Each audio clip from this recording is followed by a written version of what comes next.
integrando en esta tarde a este culto de adoración a nuestro Dios. Amén. Quiero invitarlo a abrir sus Biblias en el libro de los Hechos de los Apóstoles, capítulo 6, versículo del 8 al 15. Hechos de los Apóstoles, capítulo 6, versículo del 8 al 15.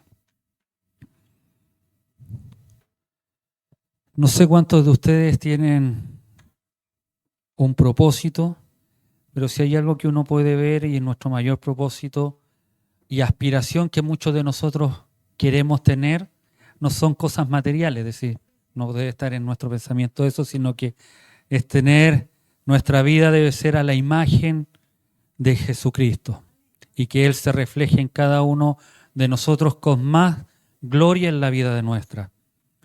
No obstante, esto no es una obra nuestra, es una obra del Espíritu Santo que hace por medio del Evangelio de Jesucristo en nuestras vidas. Conocer más a Cristo nos hace más semejante a Él. Aunque a lo mejor muchos de nosotros no entendemos a plenitud el misterio de la encarnación, algunos términos, doctrinas o enseñanzas que muchas veces la Biblia nos entrega, pero la Biblia no nos deja ver que aunque Cristo es Dios, su experiencia en la tierra en su humanidad fue completamente ordinaria, como cualquiera de nosotros, pero sin una inclinación natural al mal y al pecado como la que tenemos cada uno de nosotros. Entender esto nos ayudará a no poner como excusa su divinidad para justificar nuestra insuficiencia. Si no estamos creciendo en la imagen de Cristo, no es porque Él sea inalcanzable, no es porque no se pueda, sino porque no estamos lo suficientemente comprometidos con conocer más y más cada día del Señor. De hecho, todos los grandes hombres y mujeres de fe en la historia bíblica y en la historia de la iglesia tienen algo digno de imitar, porque reflejan el carácter de Cristo.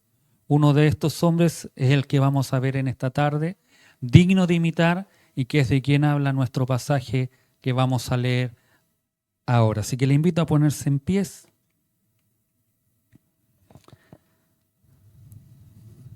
Y le damos lectura en el nombre de nuestro Señor Jesucristo.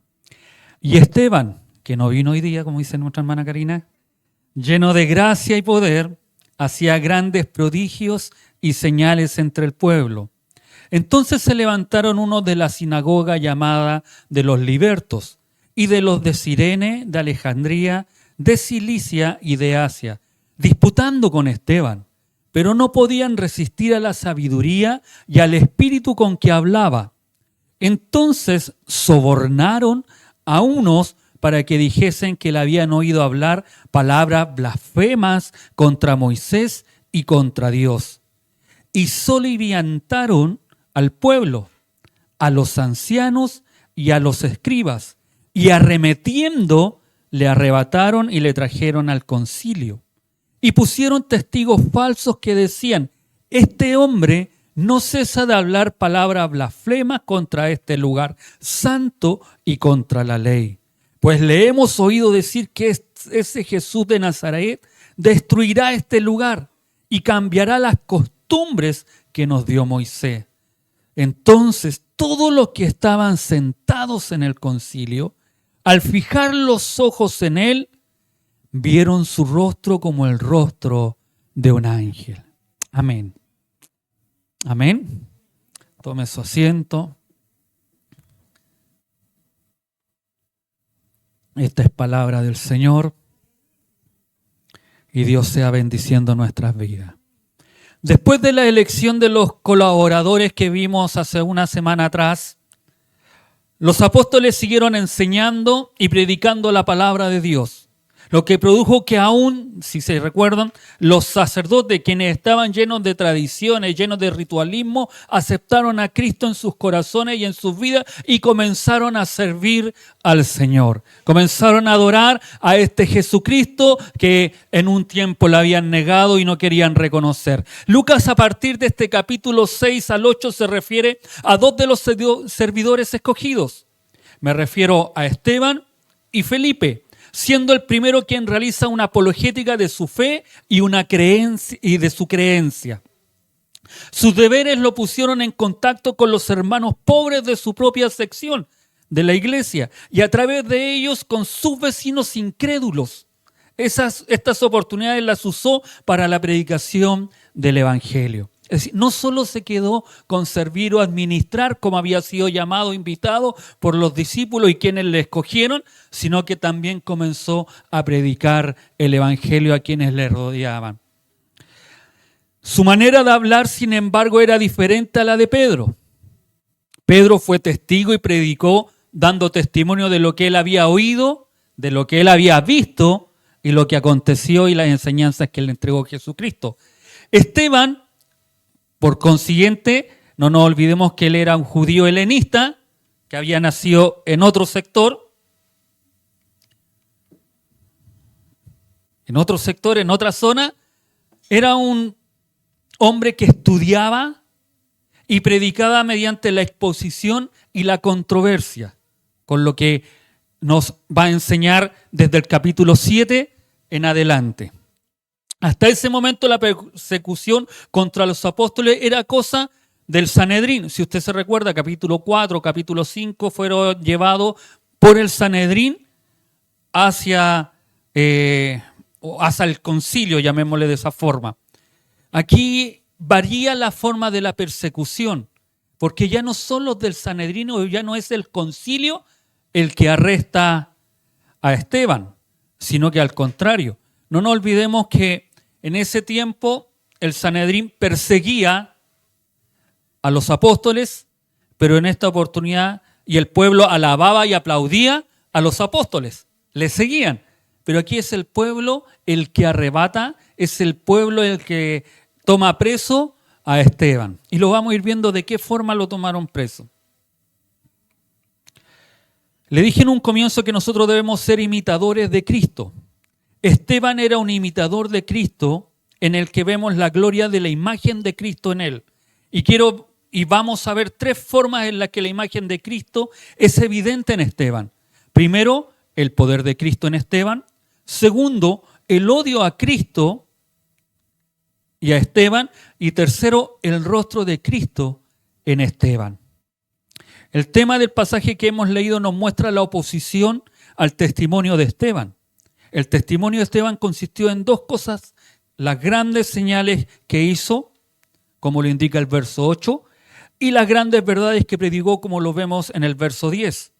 Ahora desde el principio podemos ver cómo se oponen a él estas cosas, cómo estos hombres que, digámoslo de esta forma, discutían con Esteban y no tenían cómo ganarle, llamémosle de esa forma, fueron y hicieron cosas que no corresponden. El verso 8 dice, y estaba lleno de gracia y de poder. Hacía grandes prodigios y señales entre el pueblo. El verso 8 nos indica que Esteban estaba lleno de gracia y de poder. Recordemos lo que significa ser lleno. ¿Se recuerdan? En simples palabras, ser dominado o influenciado por algo. Y en este caso, por el Espíritu Santo. Cuando se dejaba dominar, cuando nosotros nos dejamos dominar por el Señor, ocurren cosas maravillosas en nuestras vidas. Amén. Somos pacientes, los frutos del Espíritu empiezan como a fluir en nuestra vida cuando nos dejamos dominar por el Espíritu Santo. Estas dos palabras, gracia y poder, están estrechamente relacionadas. Su unión aquí es significativa. No fue el intelecto, la elocuencia o la actividad de Esteban lo que lo hizo poderoso entre la gente. Fue su abundante gracia. Si nosotros nos preguntáramos qué significa ser lleno de gracia, mucho, a lo mejor sin estudiar un poco diríamos ser lleno de gracia. No, es una persona que, no sé, cuando habla tiene algo especial, algo que envuelve y que convence con su gracia. La palabra gracias es pistis en griego y significa persuasión, credibilidad, moralmente convicción de la verdad, la veracidad de Dios, específicamente confianza en Cristo para salvación, fe, fidelidad, fiel, convicción clara a quien sirve. Sumando el poder, transmitía dicha convicción. ¿No se refiere a esa gracia que nosotros conocemos en el libro de Efesios? No se refiere a esa gracia de que, este tiene gracia. No, se refiere a que él estaba lleno de convicción y que cuando él hablaba, cuando él entregaba el mensaje, era tal su convicción, era tal el poder, el dunamis que explica la Escritura, que las personas que lo oían caían rendidos a Cristo. Por la convicción que le estaba hablando la palabra de Dios. A nosotros muchas veces nos falta tener aquella convicción de Cristo. A veces hablamos y dudamos de lo que estamos diciendo. Y las personas como que perciben, ¿sabes qué? No estás seguro, no sé qué te sucede, pero no creo que lo que tú me estás diciendo es verdad. Pero en otras ocasiones hay personas que cuando uno le está hablando de Cristo y va con todo el power, con toda la convicción, las personas siempre terminan diciendo, ¿sabes qué? Siento incluso algo especial. Hay personas que nos pasaba hace mucho tiempo cuando conversábamos, o en Santiago cuando vivíamos, al conversar con mis hermanas, mi mamá, todo eso, decían, ¿sabes qué? La piel se me puso de gallina. En una oportunidad mi hermana dijo, ya para de hablar, para de hablar. Y prende la radio y yo le dije, en el nombre del Señor esa radio se apaga. Y se apagó, ¿eh? Porque era un momento en que Dios estaba tratando. Amén.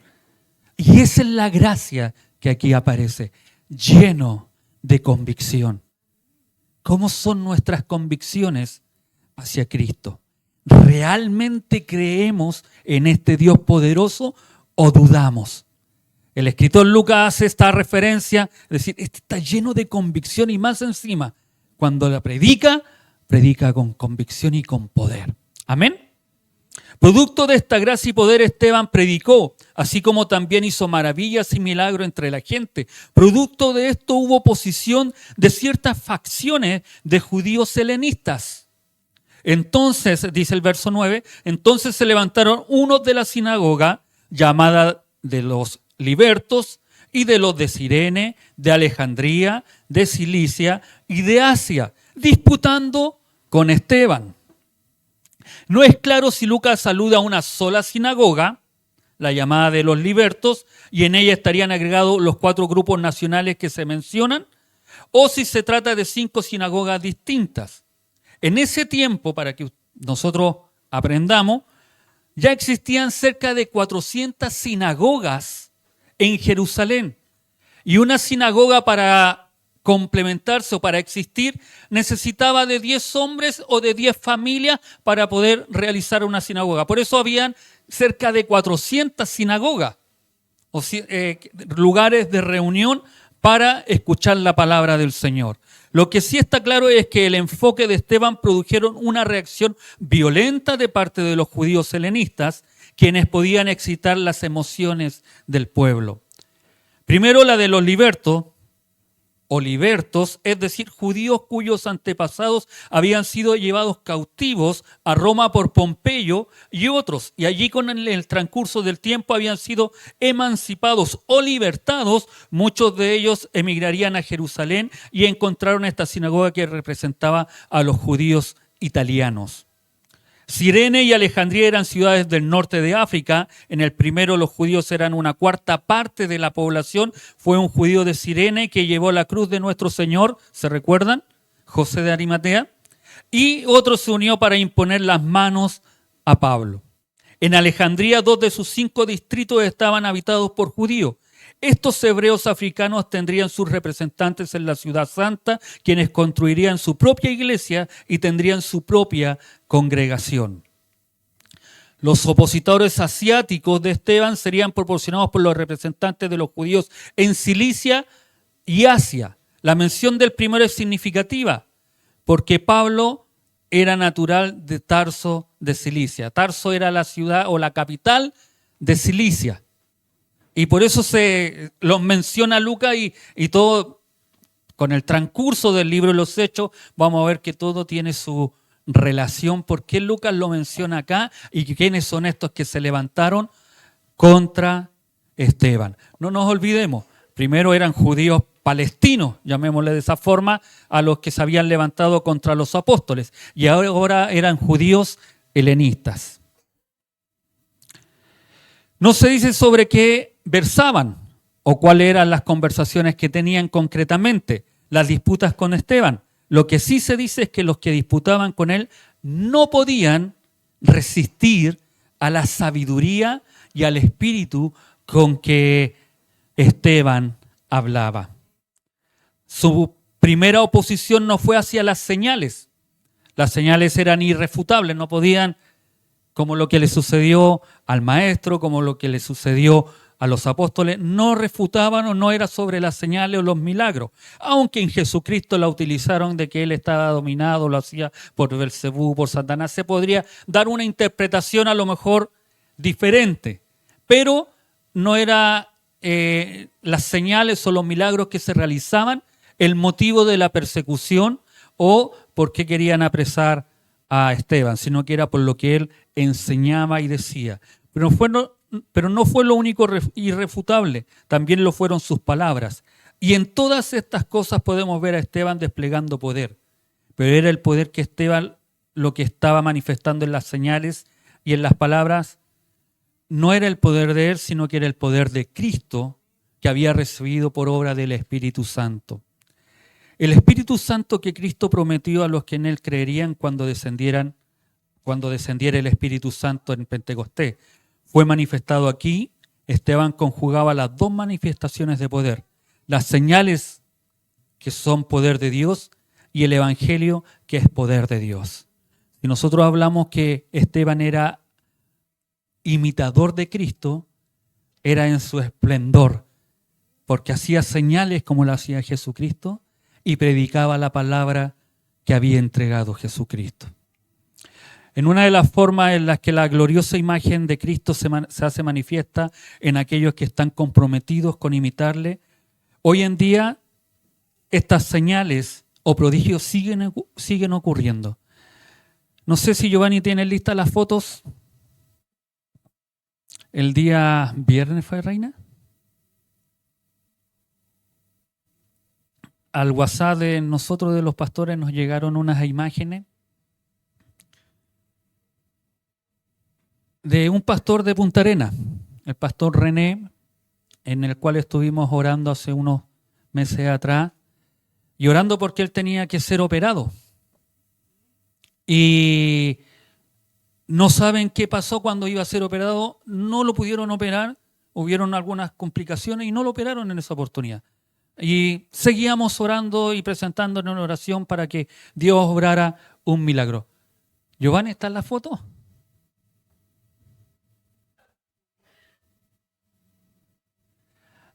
Esa es la última. Se me adelantó, me mostró el resultado antes que la... Aquí la Alejandra y la Barbarita y la Basti saben bien de lo que es una columna y cuando hay cosas que están atrofiadas.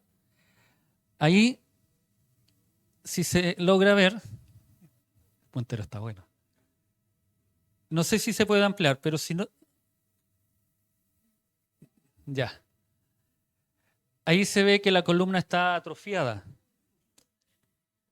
Ahí se nos mata el cosmos, la creación del Señor.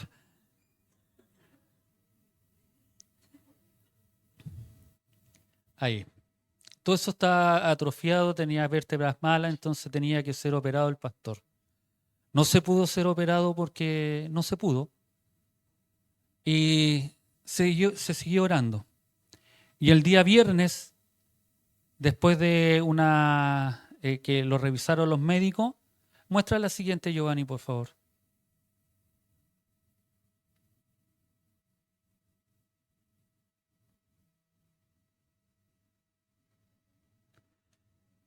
Ahí se ve completamente restaurado todo, sin intervención del hombre, sin intervención de los médicos, sin intervención de los doctores. Y eso nos da a nosotros que el Señor sigue obrando en este tiempo. Dios sigue cumpliendo sus promesas como las que predicaba Esteban, como las que predicamos nosotros, que Dios puede obrar en sanidad. Ponía nosotros llorábamos con la pastora al ver esta noticia, porque hemos visto milagros. Y a veces estos milagros, a unos pastores que muchas veces se sienten solos allá en Punta Arenas, uno puede ver que no están solos, que Dios está con ellos y Dios sigue obrando en sanidad. El doctor le decía, porque el pastor le decía, no sé qué pasó, no sé qué sucedió, eso nunca lo he visto en toda su carrera, decía el doctor. Y él le dice, es que Dios es bueno y Dios es grande y poderoso. Y el doctor lo único que tuvo que decir, sí, Dios es bueno, Dios es grande, Dios es misericordioso. Es el Dios que usted y yo servimos. Es el Dios que usted y yo adoramos, confiamos, y que Esteban predicaba. Estas cosas eran necesarias para cimentar las bases del cristianismo en ese tiempo. Ahora la predicación es la manifestación del poder de Cristo. Y es maravilloso mirar al pasado y ver cómo los hombres de fe de la historia bíblica y de la historia de la iglesia, la gran mayoría de ellos fueron grandes y eficaces predicadores. No era algo que había en ellos o que va a haber en cada uno de nosotros. Es Cristo el que se refleja en nuestras vidas. Tú y yo estamos para reflejar la imagen de Cristo, aquel que tiene necesidad, aquel que está angustiado, aquel que vive a tu lado. Nosotros somos aquella imagen que debemos reflejar de Jesucristo. Amén. La segunda forma en la que la imagen de Cristo es evidencia en Esteban es el odio a Cristo y a Esteban. Entonces, dice la Escritura, sobornaron a unos para que dijesen que le habían oído hablar palabras blasfemas contra Moisés y contra Dios. Y soliviantaron al pueblo y a los ancianos y a los escribas. Y arremetiendo, le arrebataron y le trajeron al concilio. Y pusieron testigos falsos que decían, este hombre no cesa de hablar palabras blasfemas contra este lugar santo y contra la ley. Pues le hemos oído decir que este Jesús de Nazaret destruirá este lugar y cambiará las costumbres que nos dio Moisés. Noten cómo al no poder refutar el poder de Cristo en Esteban, arremeten contra Esteban dominados por el odio, llenos de odio. Y digo odio porque aunque no dice que lo odiaron por esto o sus acciones, lo evidencian. Las acciones que hicieron estos hombres, lo que ellos realizaron, evidencia que tenían odio hacia Esteban. Sobornaron a falsos testigos para acusarlos de blasfemo. Sobornado significa básicamente hacer que algunas personas realizaran en secreto algo que no estaba bien. Eso significa sobornar. Esto sucedió antiguamente también en la Escritura. Jezabel, ¿se recuerdan? Cuando Acab quería la viña de Nabot, dice que llamó a unos testigos falsos para acusar a Nabot de que había blasfemado contra Dios y lo lapidaron. Jeremías se enfrentó a acusaciones falsas una vez él quería que se había rendido a los babilonios cuando todo lo que quería hacer era salir de Jerusalén. Mateo registra cómo los líderes religiosos buscaron falsos testigos para que Jesús fuera ejecutado. Más tarde vamos a ver que el mismo Pablo se enfrentaría a falsos testigos cuando fue juzgado ante Félix. Entonces, el fanatismo y la obstinación religiosa emplean el arma maligna del odio personal y de la calumnia personal. Lo que se emprendió contra Esteban es la repetición de lo que Jesús tuvo que experimentar en la lucha contra el judaísmo, petrificado en las tradiciones externas y en la religiosidad que ellos vivían. La única forma cuando no tienen argumentos para poder hacer mal a una persona era sobornar, era calumniar. Era buscar personas que hablaran mal de una persona sin conocerla y sin saber realmente lo ocurrido. Y como necesitaban dinero, a lo mejor estas personas lo hicieron. Estos hombres, al sentir su impotencia espiritual, emplearon los medios más primitivos de lucha. Y esto es verdad, porque a veces cuando nosotros no tenemos los argumentos, corremos a utilizar aquellas acusaciones o falsas cosas y inventamos cagüines o inventamos cosas falsas de una persona porque no tenemos cómo contrarrestar cuando aquellas personas nos están diciendo lo que realmente corresponde y es verdad. Nos excusamos a veces en lo que a mí me pasó, me sucedió, lo que sucedió anteriormente, para excusarnos cuando no podemos resistir las verdades que se están dando. Dos acusaciones se distinguen en lo que se imputa a Esteban. Se le reprocha un doble delito contra la religión judía. Uno de los reproches es el desaire ante la ley y contra la ordenación mosaica, y el otro es el menosprecio del templo.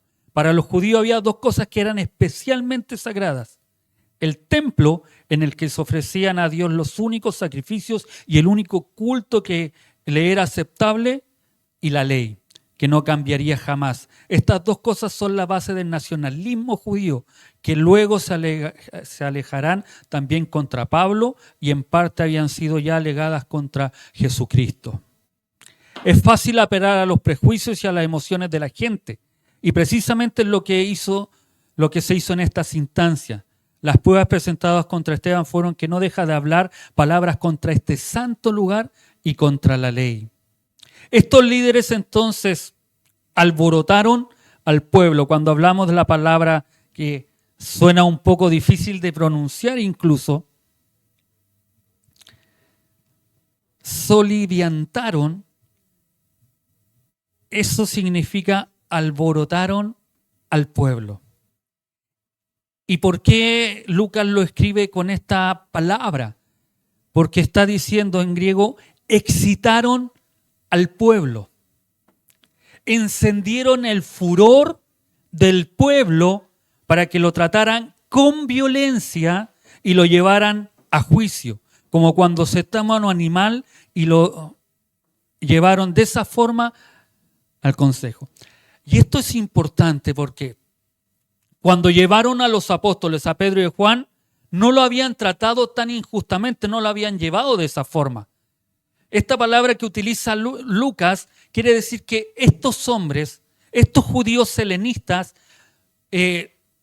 excitaron de tal forma al pueblo, diciéndole que no estaban cumpliendo, que ellos se molestaron, se enojaron, se enajenaron y fueron y tomaron como, no sé si ustedes han tomado o alguno de ustedes, yo sé los que son más de campo, para matar una gallina. ¿Cómo la arrebatan? Venga, gallinita, mira, ¿sabes qué? Te voy a hacer cazuela. No, ¿cómo lo hacen? La agarran y le quiebran el pescuezo. Tápense el oído los niños, pero es de esa forma. Cuando toman a una oveja, ovejita linda, mira, ¿sabes qué? Hoy ya es Navidad y la familia está acostumbrada a comerse un cordero y tú has sido el elegido para comerte, para asarte. No lo hacen de esa forma. ¿Cómo lo hacen? Llega, lo agarra las patas y le meten cuchillo. ¿No es así? Hermana Inesita, me hubiera encantado que hubiera estado Carlos, porque Carlos nos hubiera dado una clase cómo lo hace. Los chanchos, cuando saben que los van a faenar, empiezan a chillar antes. Y de seguro nadie lo toma con cariño. Chanchito, ¿me puedes acompañar? Mira, tengo el cuchillo preparado, tengo todo para... No, lo toman, lo arrebatan y lo más pronto posible le dan muerte. De esa forma, por eso Lucas utiliza esa forma, de esa forma arrebataron a Esteban. Esteban estaba enseñando y sin ningún permiso, nada, como sucedía anteriormente. No nos olvidemos que la última vez que arrestaron a Pedro y Pablo, los oficiales dijeron, ¿nos pueden acompañar? Porque ellos temían de que el pueblo se les levantara. Aquí la cosa cambió y es el pueblo el que va y toma a Esteban porque lo acusaron falsamente de que estaba hablando mal del templo, estaba hablando mal de la ley de Moisés y de todas aquellas tradiciones y ritos que ellos tenían. Esa fue la forma en que tomaron a Esteban. ¿Se entiende? Muchos cristianos creen que en la vida no puede haber sufrimiento. No sé si usted ha escuchado eso. Ni persecuciones contra aquellos que predican la verdad. El problema es que no entienden que mientras más semejante seamos a Cristo, la actitud del mundo hacia nosotros será más acercada a la actitud que tendrían hacia Cristo, que era de odio. El mundo no ama a Jesús, lo aborrece. Y aunque en este mundo relativo ya parecen que estas cosas les son indiferentes, cuando son confrontados con la imagen del Señor, demuestran su aversión hacia esta. No esperemos que nos amen. Si más nos parecemos al Señor Jesucristo, más no te van a querer. Más personas se van a levantar, o más personas, los que te decían amarte, cuando sepan que eres un hijo de Dios, una hija de Dios, vas a encontrar diferencia. Amén. Y más aún cuando tú y yo queremos hacer la voluntad del Señor y queremos parecernos a la imagen de Dios y ponemos los preceptos o los valores morales por encima de lo que el mundo quiere hacer, más nos van a odiar, más nos van a mirar mal, nos van a decir que no somos tolerantes, que somos intransigentes, que somos retrógrados, pero cuando tú más te acercas a Cristo, cuando tú más quieres hacer la voluntad de Dios, es cuando más eres imagen de Dios. Amén. La tercera forma en la que la imagen de Cristo es evidencia en Esteban es el rostro de Cristo en Esteban. Veamos lo que dice el versículo 15. Entonces todos los que estaban sentados en el concilio, no se olviden que eran 71 personas que estaban ahí, y era todos sentados mirándola a él así, mirando a Esteban ahí, que lo habían agarrado y tirado ahí, ahí está.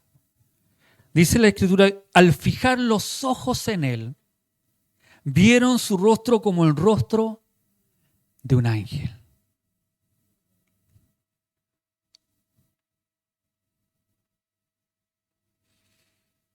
Y vaya que hay que tener del Señor cuando te calumnian, cuando te hablan cosas que no son, para que tú te mantengas con un rostro de ángel. Cuando tú reflejes a Cristo. Finalmente Esteban se presenta ante el Sanedrín por este complot que instigaron estos hombres. Pero cuando el concilio lo ve, no ve en él a un criminal, sino que es como si vieran a un ángel. Y es que los ángeles son símbolos de pureza, de inocencia y luz. Por eso Satanás usa un disfraz de ángel para sus planes. Pero Esteban reflejaba de manera muy evidente esa inocencia.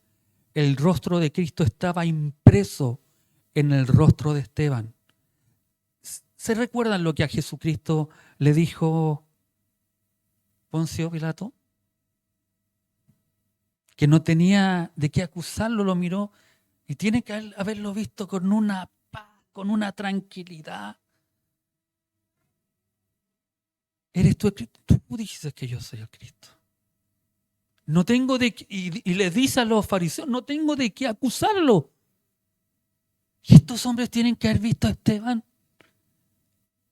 con una tranquilidad. Oye, están hablando mal de ti, y una paz. Qué ganas que debiéramos tener nosotros esa paz. Nosotros debiéramos tener un rostro de ángel. De ángel bueno, sí, porque no va a salir que el rostro que muchas veces tenemos el del rostro de un ángel malo. Nos faltan los puros cachos y la cola para parecernos al que es imitador. El rostro de Cristo estaba impreso en el rostro de Esteban y esa calma y resplandor que tenía ese hombre inocente era bastante evidente. Y era tan evidente que hasta los hombres inconversos lo podían ver, lo pudieron notar. Aquellos hombres del Sanedrín pudieron darse cuenta, este hombre tiene la cara de un ángel. Y es impresionante hablar de alguien en quien la imagen de Cristo es palpable. Imaginemos la devoción que tenía Esteban de buscar el rostro de Cristo. Cada vez que tú y yo buscamos parecernos más a Cristo, ser imitadores de Cristo, más de Cristo tendremos en nuestras vidas. La evidencia de ello es que Cristo le permitió ver la gloria que le esperaba poco antes de morir. Pero eso es tema de otra predicación. No lo vamos a ver hoy. ¿Es posible que actualmente alguien refleje la imagen de Cristo de tal manera que sea evidente en su rostro? ¿Es posible eso en estos tiempos? Claro, por supuesto. Lo curioso es que así como el odio, la tristeza, la ansiedad, la maldad y el orgullo, nosotros lo podemos reflejar con nuestros ojos. Esas cosas están en nosotros. Muchos de ustedes saben que cuando algo me molesta, a mí se me nota de inmediato. Y los hermanos dicen, algo le pasó al pastor o el pastor algo le molestó. Lamentablemente yo no puedo. Había un hermano que me decía que yo a veces, y en otras ocasiones, este hermano, a mí como se me podía reflejar que algo me molestaba, este hermano también decía, usted es tonto, pastor. Así. Usted es pavo. Lo único que quieren esas personas es aprovecharse de usted y usted con una tranquilidad no les dice nada. Podemos reflejar la imagen de Cristo. A veces hay cosas que ni siquiera uno debiera de malgastarse cuando sabemos que hay cosas que no van a cambiar. Así como podemos reflejar el odio, la tristeza, la amargura, la maldad, la ira, también podemos reflejar en nuestros ojos los frutos del Espíritu. El amor, el gozo, la paz, la paciencia, la bondad, la mansedumbre, la templanza, se pueden manifestar en nuestras vidas. Y cada vez que representamos aquellas cosas, la imagen de Cristo estamos reflejando. Amén. Nuestra aspiración debe ser estar tanto en la presencia de Cristo que su imagen gloriosa se desborde de tal manera que nuestro rostro refleje que somos sus discípulos. Nosotros no debemos buscar a Cristo en todo y que su imagen se imprima en todas las áreas de nuestra vida. Pero esto no es algo mirando qué hizo Cristo y buscar hacerlo también. Eso lo hacen los seguidores de Mahoma, de Buda y de otros hombres que son venerados entre los demás. Imitar a Cristo es buscar que su carácter se convierta en el nuestro y que se vea reflejado en nuestras acciones y comportamiento. Que nuestros pensamientos, nuestras intenciones, nuestros deseos y aspiraciones se sincronicen con lo suyo. De nada me sirve hablar, decir que yo soy la imagen de Cristo cuando mis acciones no reflejan la imagen de Cristo. Amén. Y eso se logra buscando su rostro y conociéndolo a Él. En Efesios capítulo 3, versículo 14 al 19, Pablo ora para que nosotros seamos llenos de toda la plenitud de Dios. Pero para eso Él ora para que Cristo habite por medio de la fe en nuestros corazones, para conocerlo más al y comprender su profundo e inconmensurable amor. Amén. Imitar a Cristo, lejos de ser una experiencia material, es una experiencia espiritual que se hace evidente en el mundo material, en nuestro comportamiento y en nuestro rostro.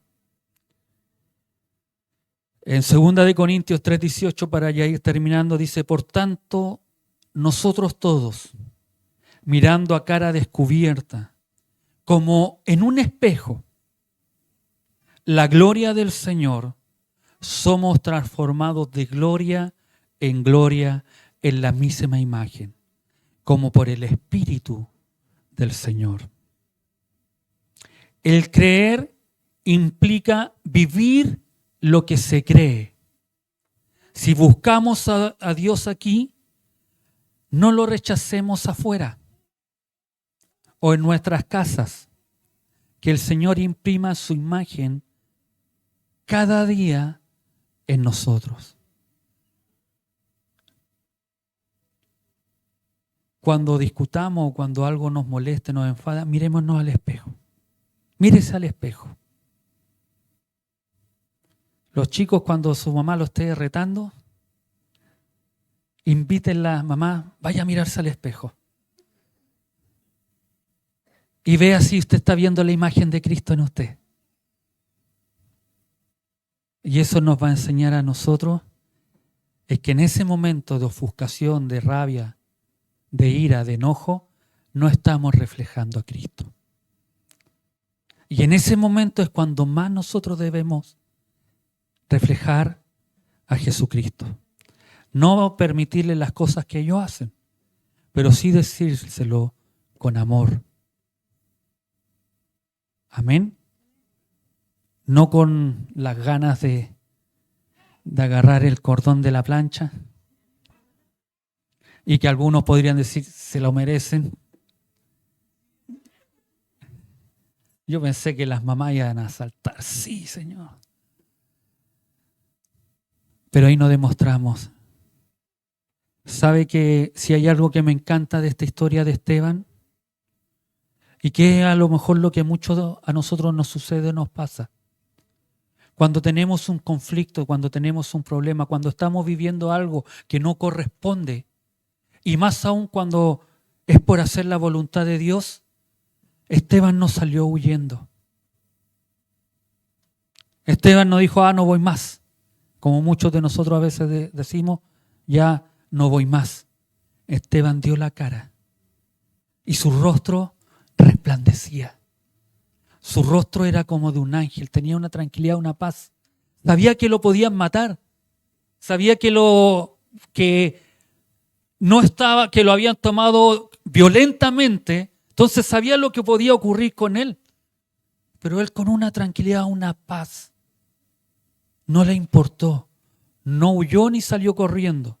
No dio una excusa, sino que al contrario, vamos a ver lo que realmente responde Esteban. El capítulo 7 nos muestra una de las predicaciones más grandes. Ni siquiera Pedro, ni siquiera Pablo, ni siquiera Juan habló tan extenso como habló Esteban. Pero no se excusó, no le culpó a ninguna de las personas, sino que él asumió lo que estaba viviendo por amor a Cristo. Amén. Amemos a Jesucristo.